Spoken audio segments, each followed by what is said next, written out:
Aku mampu membedakan perbuatan baik dan buruk. Pembelajaran Agama Katolik kelas 3 semester 1 materi kedua.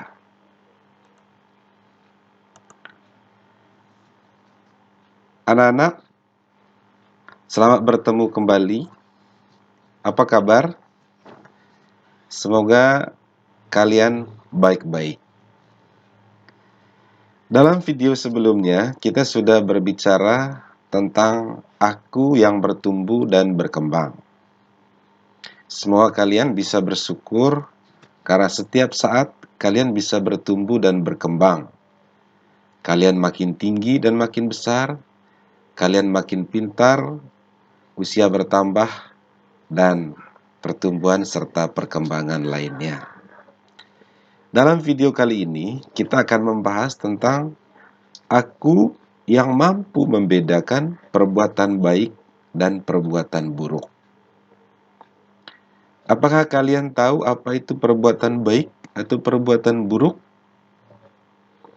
Sebelum kita belajar tentang perbuatan baik dan buruk, marilah kita berdoa agar kita mampu berbuat baik terhadap siapapun dan tidak mau melakukan perbuatan yang buruk.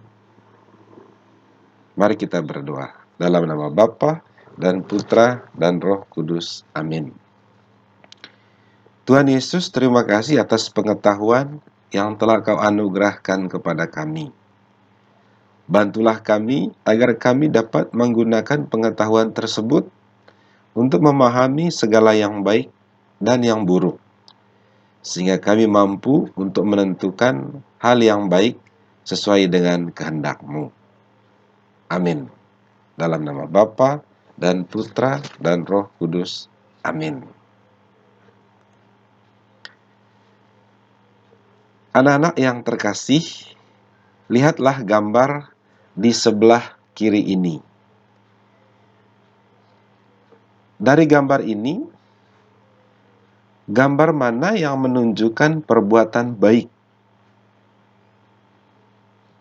Gambar mana yang menunjukkan perbuatan buruk? Dan berdasarkan gambar ini, apakah artinya berbuat baik? Dan apa akibat jika kita berbuat baik? Lalu, apakah artinya berbuat buruk? Dan apa akibat dari sebuah perbuatan yang buruk? Perbuatan baik adalah semua kelakuan kita yang membuat orang lain tersenyum, senang, bahagia, dan bangga, bahkan mungkin memuji atau bertepuk tangan. Tetapi perbuatan baik sesungguhnya bukan untuk mencari pujian. Tuhan mau kita selalu berbuat baik, sebab perbuatan baik pasti membuat kita bersatu dengan orang lain. Perbuatan buruk adalah kelakuan kita yang membuat orang lain cemberut, sedih, marah, malu, bahkan memaki-maki kita. Perbuatan buruk merusak hubungan kita dengan orang lain. Karena itu, Tuhan tidak mau kita melakukan perbuatan buruk. Orang yang berbuat baik adalah orang yang jujur, yang ingin membuat orang lain senang, dan orang bisa percaya kepadanya. Orang yang tidak jujur, yang tidak mau orang lain senang, pasti akan melakukan perbuatan buruk. Apakah kalian selalu berbuat baik dan juga berbuat buruk? Jika semua orang senang dengan kita, itu berarti kita sering berbuat baik. Tetapi jika banyak orang tidak senang atau tidak mau berteman dengan kita, itu berarti kita seringkali berbuat buruk. Nah, anak-anak yang terkasih, ini ada sebuah contoh orang yang berbuat baik. Namanya Elizabeth. Dia adalah seorang putri raja. Kemudian dia menikah dengan seorang laki-laki namanya Louis. Tetapi saudara-saudara dari Louis, suaminya, tidak suka dengan dia. Karena Elizabeth melakukan suatu perbuatan baik, yaitu sering membantu orang-orang miskin dengan membagi-bagikan makanan. Karena perbuatannya itu, Elizabeth diusir dari rumahnya. Dan ketika Elizabeth diusir, dia mengatakan, dunia sudah mati untukku, dunia beserta kesenangannya. Mengapa dia mengatakan demikian? Karena dia mau berbuat baik dengan tulus untuk orang-orang miskin. Namun, ketika Elizabeth hidup menderita karena tidak punya rumah untuk mereka tinggali, saudara-saudara dari Elizabeth datang membantu dan memberikan dia makanan. Dan kemudian Elizabeth mempersembahkan seluruh hidupnya untuk orang miskin. Bahkan dia pergi memancing untuk mendapat tambahan uang bagi orang miskin yang mau dia tolong.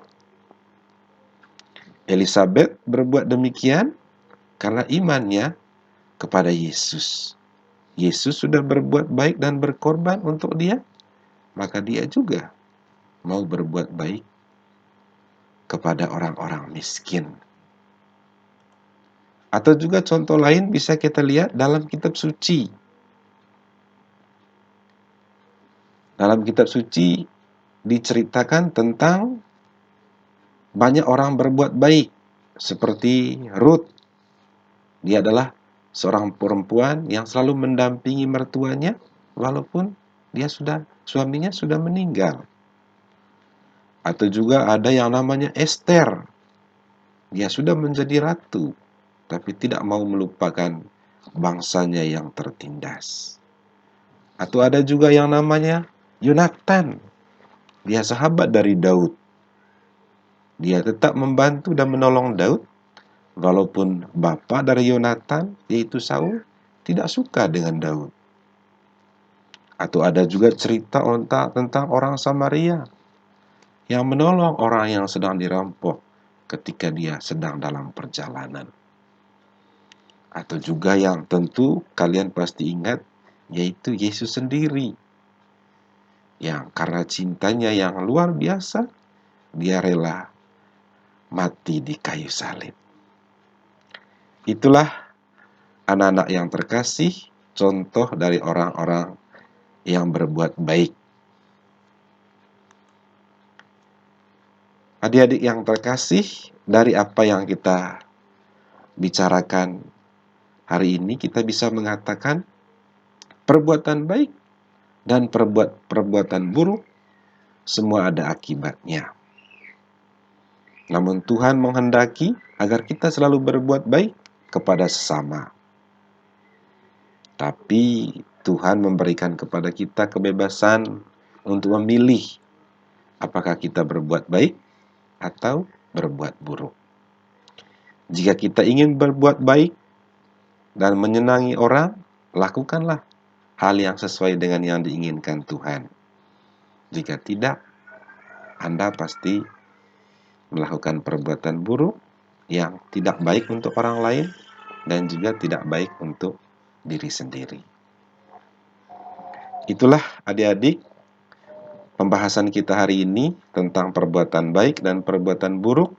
Semoga kalian selalu mau berbuat yang terbaik. Mari kita tutup pembelajaran kita dengan doa. Dalam nama Bapa dan Putra dan Roh Kudus. Amin. Ya Tuhan, terima kasih Engkau telah menunjukkan kepada kami contoh perbuatan yang baik. Bantulah kami agar kami dapat selalu berbuat baik kepada sesama, sehingga kami dapat menjadi anak-anak kesayangan-Mu. Amin. Dalam nama Bapa dan Putra